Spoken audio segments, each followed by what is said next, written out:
So, if there's one franchise that is going to at least be entertaining and action packed and full of adventure, you can at least count on Mission Impossible. I'm just kidding. I'm just kidding. No, we're talking about Transformers, but still, I think Mission Impossible's, new reckoning, whatever, is probably going to be pretty badass. But unlike franchises like Fast and the Furious, that I feel like have simply just ran its course. They could fasten your seatbelts. Oh, why did they just not do it? But no, they're gonna make 2 more films. Franchises like that, I mean, maybe they're just a little bit past their prime. But Transformers, I mean, at least it's gonna be entertaining because it's just explosions and robots and badass cars and super giant evil beings that just want to destroy the world every time. It's just, we are just a hot commodity now. And given the way this film ends, oh my gosh, now I guess what? Everything's just coming together. We're just going to start pulling franchises in fast. I guarantee that by the 13th Fast and the Furious movie, they're going to show Jurassic World or some aspect of another franchise, but then that's going to be it. It's just going to end and everyone's going to be like, what the fuck? And then in like 5 years time, it'll just come back. Just saying, total, I could just see it now. And now with Transformers Rise of the Beast, it's like, the next installment of what can we make as a robot? And I know that the Beast Wars was a thing, but I'm just saying in the context of the films, of course, what's next? The Beast Wars. So, I mean, I barely remember Age of Extinction, but, that was one about the dinosaurs. And then The Last Night was the Quintessa, or whatever her name was, of the super mega woman robot, evil robot thing. And now the villain is Unicron, who is like pretty much a unicorn. He's a giant being in the sky with horns in his head, and he eats worlds, and that's how he sustains himself. Like, it's, now it's just like the next threat to the world. Like, it never ends, right? Fucking Transformers, once they landed here, we were just fucked.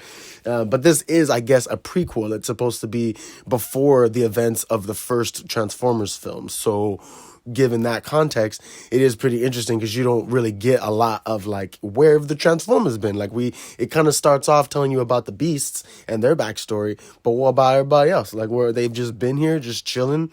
But so on the Beast's world, they were fighting Unicron, and they had this trans-dimensional key, and the key is able to take you to like different universes, and it had a straightway ticket back to Cybertron, which was in their war or whatever, I guess, and Unicron was, meanwhile eating up worlds and gaining the upper hand, I guess, in the war against the Autobots or against whatever it was, the people of Cybertron. And in sacrificing themselves to protect the key from Unicron, the beasts end up traveling to Earth, and their world, of course, is destroyed. Now, on our world, apparently they've just been chilling here for thousands of years, hanging out with locals out in Peru, but it takes place where the Autobots end up just finding out that the key is here. So then, of course, they have to then they want to get the key to go home, but Unicron also finds out that the key is here. So he comes here and sends his, they're called Terracons. They're not the Decepticons, they're Terracons. He sends his Terracons out to collect the key so he can, eat the world and then continue on his path to just, destroying the universe pretty much. And it would turn out that, of course, these Terracons are as strong as they are. They just never can beat a Prime, right? There's nothing. Primes can defeat everything. They're destined to defeat everything. It's just how it is. Never fails. And everyone dies, but everyone always comes back. That's just how Transformers is now. There's not really any stakes. I mean, I didn't feel like it would have been cool if at least one of the characters had died. You had both of these characters that technically one of them committed burglary and the other one also kind of committed burglary, but, they were just, the girl is just an intern and she ends up practically stealing, museum property. And, so, I mean, it would have been kind of cool if one of them had died and then just subverted our expectations and raised the stakes just a little bit just to make us feel a bit for the film. But nah, it's just all about the explosions. It's all about the robots. It's all about the fights, which is cool. But yeah, I would say, I guess the human characters could have been a little bit better. You know, you just had the Noah guy having his brother all sick and just living with their mom, who is like, I guess, barely making it. So instead of just trying to find another job and get off his ass, he just ends up going to a life of crime. And the girl, Elena, she ends up, she's the museum intern and finds this stone, and she's just so transfixed with the stone. What is this random stone? Look at this stone bird. And she figures out all the shit with the stone bird and finds out that it's like nothing like ever documented or whatever. It's just like, what the fuck? So many what the fuck moments when it's compared to the humans. Like, the Autobots do come out of nowhere, but holy shit, these human characters definitely have backstories that are just fucking random as fuck. Anyway, it's not. I guess it's not really a big deal. It's just my It's just what the heck. Cool thing. I did not know that Peter Dinklage was the main villain, Scourge, the main Terracon. So that was pretty cool. And then Michelle Yeoh was Airazor, who was one of the beasts.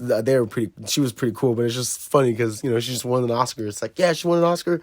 Make that woman a transformer. And then you had Pete Davidson fucking as Mirage, which was like kind of like, I liked the character, but then when I found out it was Pete Davidson, during the credits, I was just like, oh man, damn it, it was Pete. Like, I have to actually say I like something this fool's in. Like, whatever. And then, and then the Beasts, of course, you had Optimus Primal, who was the monkey, the leader. It was pretty cool. The Cheetah, who was my favorite. When they turn into a transformer in their robot self, they have a staff. Their tail becomes a staff. It was fucking... Oh, chef's kiss. Awesome. Then you had the Rhino. The Rhino Beast was pretty sick because his horn became like a hammer. And then Airazor, Michelle Yeoh, who was this sick-ass eagle. They were like hybrid animal transformers. It was so... the fact that they had like hair follicles was just awesome. It was very interesting detailing in the beasts themselves, even though they didn't really do that much. It's just like, they've just been here. So, by the time everything goes on, the movie culminates up at the end. The Terracons end up getting their hands on the key. They end up bringing Unicorn down to Earth. They try to get him through Earth's atmosphere, and he starts trying to destroy the Earth. And the Autobots, of course, end up stopping the day. Of course they do. They're fucking Autobots. They can't leave it on cliffhangers. Why would they? Fast 10 did. So I'm very surprised that Transformers didn't end on a cliffhanger just because... I think that would have been fantastic, but nope. And given how the movie ended, I know like a lot of people saw this film, so I'm just going to get right to it. I did not really like Mirage becoming an Iron Man suit. I just thought it was cheesy. Predator did that. They had the Predator suit scene at the end where the suit comes over the guy, and it was just cheesy. It's like, no, like you can't. Iron Man was the best, all right? We all will agree Iron Man was the beginning of a new dawn of filmmaking, a new dawn of an era of filmmaking and films. But you cannot just go around and turning everybody into or making everything into suits like that. It's just not, it's not that cool, honestly, he looked like Ironheart. Like, he looked like he literally became Ironheart's suit. It attaches himself to the guy, and then the funniest part when the razor, his little sun visor came down, I just couldn't help but crap. I was like, fuck, that was funny. Damn it, Transformers, you fucking did it. So now he's fighting and shit and doing all this stuff, and he's padded, probably got all this upholstery on his body so he could take all these hits, and Mirage is, fighting alongside him because he's in him, he's on him now technically, because there's the joke earlier in the film where he was in him, now he's on him. It was just, damn it. Damn it, Transformers. So I can only imagine for the next two films, it's going to be, if it is in fact, trilogy and they connect, it's like, all right, well, all these same characters are going to come back, and, Mirage is no longer a suit, which is cool, but it's the fact that he did it, it's it could happen again. Or I don't know, they, at the very end, Noah ends up being recruited to G.I. Joe. So it's of all the fucking franchises you connected to G.I. Joe. Now, granted, I never saw any of the G.I. Joe movies. I don't think I've seen any of them. If I have, I don't remember. To attach those franchises was just what? That's why I laugh at the whole idea of Jurassic World being at the end of the Fast and Furious franchise, because it would make complete sense now, because it's they're movies, people, they're not based in reality. You can just do whatever the fuck you want. You don't have to make them reflect the world we live in today. Jesus. But yeah, so for what it's worth, I mean, it was a fun movie. It was engaging. But I mean, all I learned was that, I mean, if you don't get the job you want, you can just revert to crime, and it just might help you out in saving the world and could be very beneficial in for the rest of your life. Or you could be an intern and completely break the rules and go behind company policy to observe something. And if you damage company property, don't worry, because that property actually might be a transdimensional warp key that could save the world. Just yeah, Transformers: Rise of the Beast. It was fun. Definitely, enjoyed it. I give it like an 8 out of 10, 7 out of 10, easy.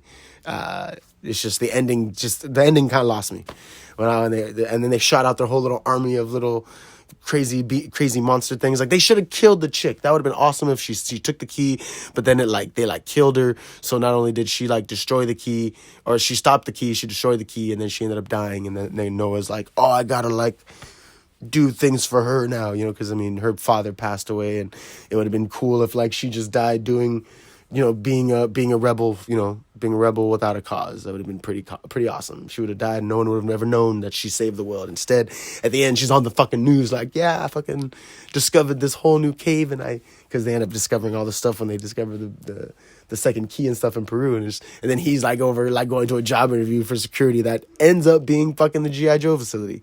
What the fuck? So yeah, Transformers: Rise of the Beast. I mean, it's definitely a film. Check it out. Also, yeah, it's something I thought was kind of funny. If you've ever seen the movie Small Soldiers with Tommy Lee Jones, and I forgot who plays Archer, but Major Chip Hazard and the Gorgonauts, I feel like the Transformers could do some shit like that, where you remember how they turn all the Barbie dolls into a whole little army of fucking fucked up Barbie dolls. In the second Transformers movie, Revenge of the Fallen, they do create this human hybrid Transformer bot, right? The Decepticons create this chick.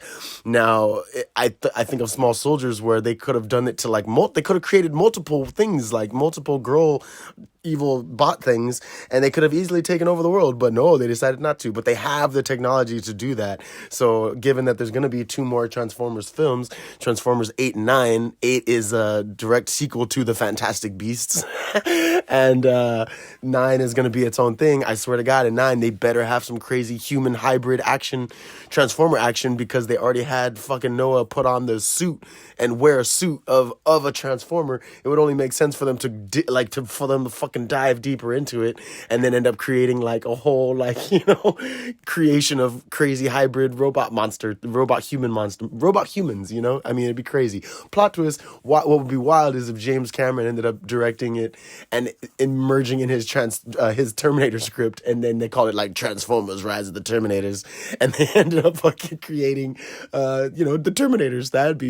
How's that for a franchise swap? And then G.I. Joe has to come in and stop him. Oh shit, that totally sounds like a pitch that Pete Davidson might have actually fucking pitched. All right, I'm done. That's too much. I'll catch you guys later. Thank you so much for tuning in. Have a fantastic rest of your day. Peace.